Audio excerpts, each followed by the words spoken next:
Billy here, the retired tanker yanker. Welcome to Transitions. If you're a new subscriber, welcome. If this is your first time with me, welcome. If you're viewing and you're not a subscriber, please subscribe. You'll be helping me, and you'll be helping the channel. I'm trying to grow my channel here, and 101 subscribers is what I'm at right now, and well, that's for some people it's the first milestone. It was for me. I kind of hope the channel would be a little bit bigger right now, but I appreciate all my subscribers out there. I appreciate all the support I get. But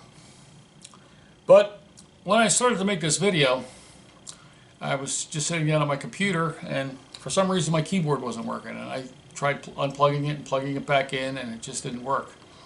So I panicked, made a few phone calls, and I got a hold of my sister, and she was willing to get me a new keyboard from Amazon, since I'm really stony broke right now. But she ordered one for me, and then I decided to try something. I restarted my computer, and guess what? It worked. So you're seeing this video right now because I was smart enough to try that. And I called my sister, thanked her, and I told her to cancel the order from Amazon, which she did, but she said that she might still get one for me just in case. I mean, I am using a pretty old computer. It's an old desktop. It's maybe 10 years old, maybe older.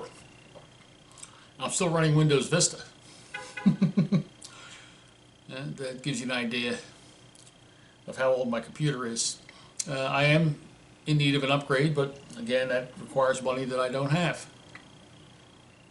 But as long as it does what I need it to do, at least maybe 85% of what I needed to do, I'm going to stick with it until I can actually comfortably afford an upgrade. Well, one of the ways I'll be able to do that is if this channel becomes monetized, but I'm still 899 subscribers shy of that. So please share this video. If you're not a subscriber, please, please, please subscribe. I promise you the earth is not going to open up and swallow you if you subscribe to my channel, even if it forces you to do something like open a Gmail account. It's a good idea to have an extra email account anyway, and Gmail is ideal. I mean, I don't use it as my primary email account, but it's an address I can give if I don't want my inbox filled up with spam. Even though my inbox is 90% of what I get is spam anyway. But anyway, it's funny how things happen. Last week, my microwave oven quit on me right after I had bought a whole bunch of frozen dinners, which can only be prepared in the microwave. And my toaster finally, I mean, it is what it is. I mean, I didn't like the toaster to begin with, but it had been acting up ever since somebody tried to fix it when it wasn't broken. But I had to go out to Walmart and get them replaced, and had to spend money that I didn't really have. But sometimes you got to do what you got to do. So it happened that the microwave oven and my toaster both died on me last week. So I did have to replace them. Now, I got the cheapest I could get. That's your basic $50 microwave from Walmart. And that's your basic $20 toaster oven from Walmart. The cheapest I could find. The good news is that the microwave is almost identical to the one that I had. And that one was almost 9 years old. And what I paid for it back then was maybe about $45. So they haven't gone up that much in price, and it's identical. 700 watt, not the most powerful. But when you buy a whole bunch of microwavable food and then your microwave oven dies on you. The toaster, now that was another thing. I never liked that toaster to begin with. And well, when you have a junkie drug addict roommate that could ruin a free lunch, who decides to fix those things that aren't broken, and she would take the thing apart to, quote, clean it, unquote. And the first time she did that, it didn't work right afterwards. Hasn't worked right since. And it just got to the point where I couldn't even get a decent piece of toast out of it. So I now have this nice new toaster oven, and it's going to serve my purpose as well. It makes excellent toast. I got some of these dollar store Pop-Tarts here, and they come out pretty good in that too. So it is what it is, I guess. Okay, so let's get to the topic of this video. You notice I'm wearing my Phillies cap. That is because the Phillies had 3 finalists for the Gold Glove at their positions. It was Bryce Harper for right field, Aaron Nola for pitcher, and JT Realmuto for catcher. Well, the bad news is Harper and Nola did not win the Gold Glove for their positions. The good news is Jacob Tyler Realmuto won the National League Gold Glove at catcher. And deservedly so. He is the best catcher in baseball. He beat out some pretty good company in Yadier Molina and Austin Hedges. And he's the first Phillies catcher to win a Gold Glove since Lieberthal won it in 1999. And the third catcher in Phillies franchise history to win it, Bob Boone, who won 7 Gold Gloves in his career, won 2 of them with the Phillies in 78 and 79. The last Phillies player to win a Gold Glove, by the way, was Jimmy Rollins in 2012. His defensive runs above average was 27.8. He had 86 base stealing attempts, which he threw out 37, which gives him 43%. That was 15% higher than any other catcher. He also had his max effort throws, speed he throws the ball down to second base, and maxed out at 88.4 miles per hour. And his pop time was 1.88 seconds. That's a fast throw. I mean, it is what it is, but the fact is 2020 is JT's option year. He'll become a free agent after the 2020 season unless the Phillies sign him to a deal.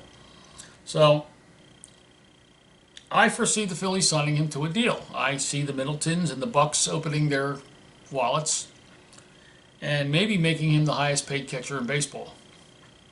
I mean, they've already shelled out the money to Bryce Harper, so I don't see them skipping over this practice, especially when they have the best catcher in baseball on their team.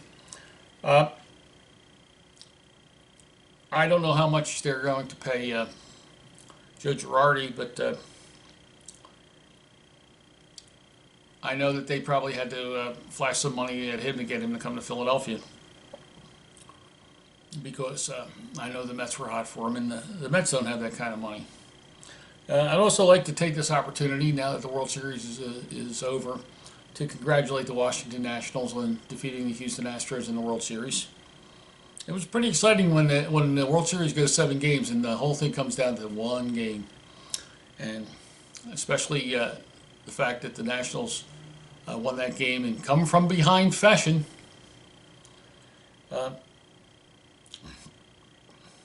So the Hot Stove League is going to be kind of hot here in Philadelphia. I really see the Phillies going after at least 1 stud starting pitcher and a couple bullpen pitchers. They need 1 more good arm in that rotation. If they could get 2, that would be nice.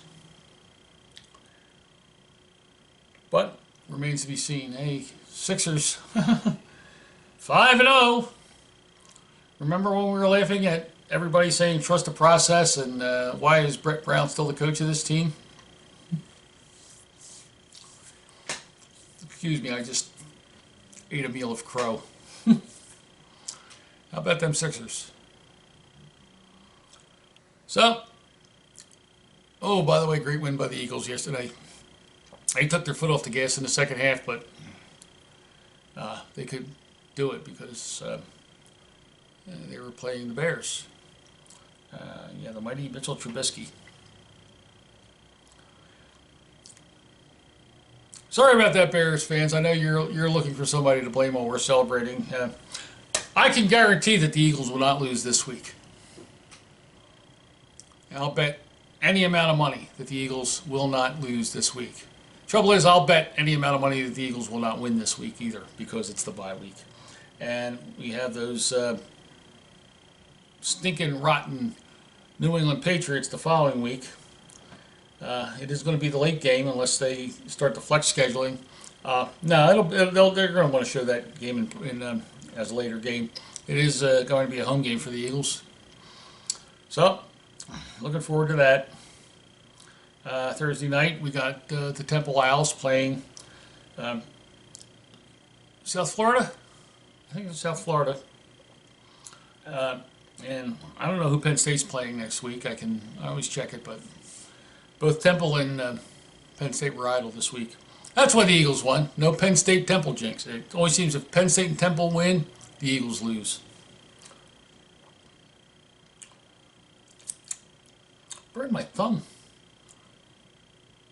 I pulled one of those Pop-Tarts out of that toaster oven and it was still kind of hot and a little burn on my thumb.